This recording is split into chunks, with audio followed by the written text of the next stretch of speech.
Merhaba sevgili seyircilerim. Oktay Usta'nın mutfağındasınız. Bugün çok sevinçliyiz.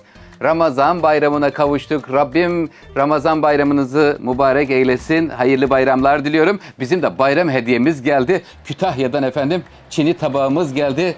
Dünürüm Ahmet Bey'e çok teşekkür ediyorum. Kendi elleriyle hazırlamış. Çok güzel olmuş. Benim için de güzel bir hediye oldu. Bayram hediyesi oldu. Bugün efendim sizler için bayramda gelen misafirlerinize daha çok tatlılar ikram ediliyor. Ya şöyle deniliyor. Biraz da tuzlu bir şey olsa da şöyle bir içim rahatlasa denilir ya. Bugün sizler için bir tuzlu kurabiye hazırlıyorum. 4 su bardağı un ile. Efendim 125 gram tereyağı, 1 çay bardağı sıvı yağ. Tereyağı ve sıvı yağ olacak. Bir tane yumurtanın akı içinde sarısı üzerinde.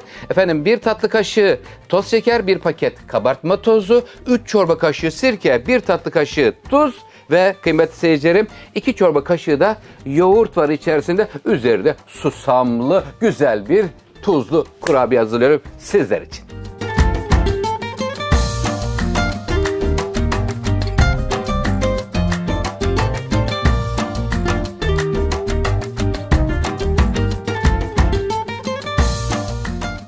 Sevgili seyircilerim, bayrama kavuşmanın heyecanıyla tariflerimizi hazırlıyoruz. Herkese hayırlı bayramlar diliyorum. 125 gram oda sıcaklığında bakın yumuşacık tereyağını da aldım. Buraya 1 çay bardağı sevgiyle sıvı yağ döküyorum. Bardak ölçün nedir Oktay'sa diyen seyircilerim için gelsin. 125 mililitrelik bardak ile çay bardağı ile sıvı yağ koydum. 4 su bardağı un, sirke, 3 çorba kaşığı kıymetli seyircilerim, 1 tatlı kaşığı şeker, 1 tatlı kaşığı tuz, 1 paket kabartma tozu var içerisinde.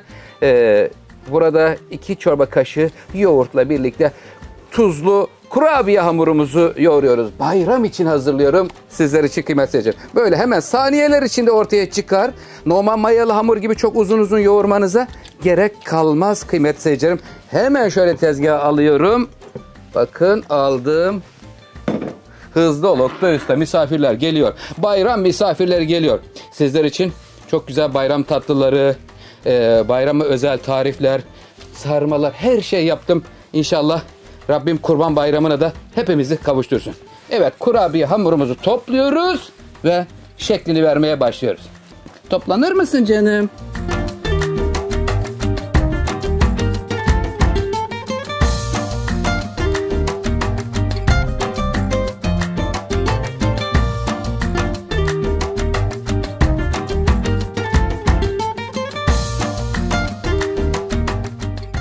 Sevgili seyircilerim, şöyle ince parmak kalınlığından daha az, yani yarım santimle 1 santim aralığında bir kalınlığa ulaşınca kurabiye hamurumuzu kalıplarla kesmeye başlayacağız. Şekilli kalıplar olur, yoksa da bıçakla da verevine kesebilirsiniz. Gel bakalım canım. Şimdi şöyle bir çiçek motifli var, şöyle bir sade var. Önce bir tane sadeden çıkarayım. Bakayım nasıl duruyor. O güzel. Ondan sonra bir de çiçek motifliden çıkarayım. Vay, çiçek motifli de daha güzel oldu. Tamam, çiçek motifliyle kesmeye devam ediyorum. Bu hamurun özelliği hamuru yapıyoruz, çıkartıyoruz, topluyoruz, tekrar açıyoruz. Bayram kurabiyesi ölçü bana azdır derseniz 2 ölçüye çıkarabilirsiniz kıymetli seyircilerim. Daha küçük ebatlarda da yapabilirsiniz. Bu güzel bayram kurabiyesini, tuzlu kurabiye hazırlıyorum. Üzerinde yumurta ve bol susamlı olacak.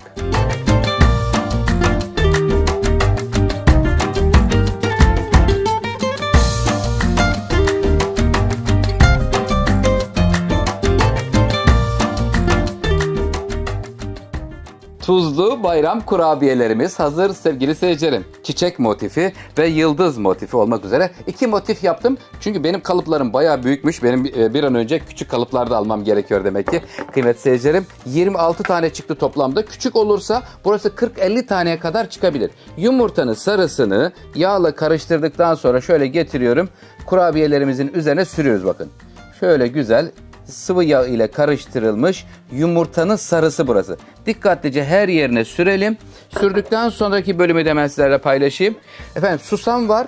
Bir kavrulmuş var, bir de kavrulmamış var. Bu kavrulmuş susam çok güzel olur kıymetli seyircilerim. Kavrulmuş susamdan şöyle dikkatlice her yerine veriyoruz. Bol susamlı ve tuzlu kurabiyelerimiz önceden ısıtılmış 180 derece fırının orta katında turbofan kapalı alt üst ayar bölümünde pişiriyoruz. Efendim bayramda, çay saatlerinizde her vakit misafirlerinizin tarafından beğenip puan alacağınız güzel bir bayram kurabiyesi hazırladım sizler için. Kıymetli seyircilerim, destekleriniz için de teşekkür ediyorum. Süper teşekkür gönderiyorsunuz, beğeni butonuna basıyorsunuz, kanalıma abone oluyorsunuz. Allah hepinizden razı olsun. Hepsini susamlıyor ve fırına gönderiyorum.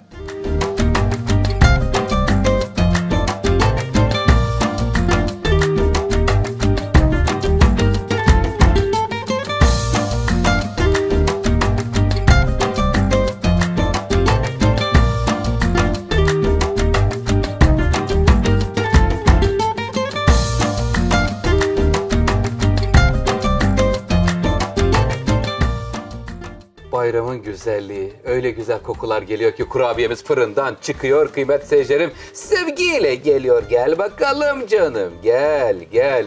Şu güzelliğe bakın kıymetli seyircilerim. Evet, Oktay Usta bayram kurabiyesi hazırladı. Tuzlu kurabiye, gayet güzel oldu. Şimdi kurabiyemiz fırından çıktı kıymetli seyircilerim. Hemen bir püf noktasından bahsetmek istiyorum sizlere. Burası normalde fırına gitmeye hazır. İsterseniz bu şekliyle böyle üzerine streç film sarıp dolaba koyabilirsiniz. Açık da koyabilirsiniz. Problem yok. Normal buzdolabında da durur. Daha sonra pişirecekseniz derin dondurucuda koyabilirsiniz. Ben şimdi normal dolaba koyacağım. Yarın gelen misafirlerimize de böyle mis gibi taze pişmiş kurabiye kokusuyla karşılamak istiyorum kıymetli seyircilerim. Şimdi kurabiyemizi göreceğiz. Sıcak sıcak bakın. Gayet güzel. Renk almış. Kıymetli seyircilerim görüyoruz. Şimdi bir de çeviriyorum.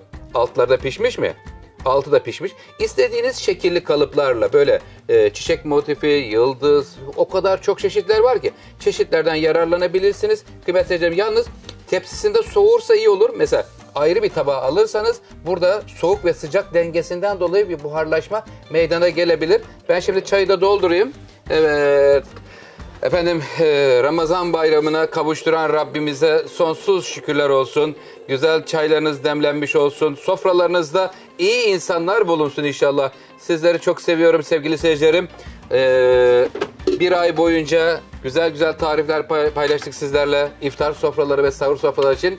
Şimdi bayram sofraları için ve bayramdan sonraki tariflerimiz gelmeye devam edecek. Lütfen takipte kalın. Kendinize iyi bakın. Hoşça kalın. Hayırlı bayramlar diliyorum. Allah'a emanet olun.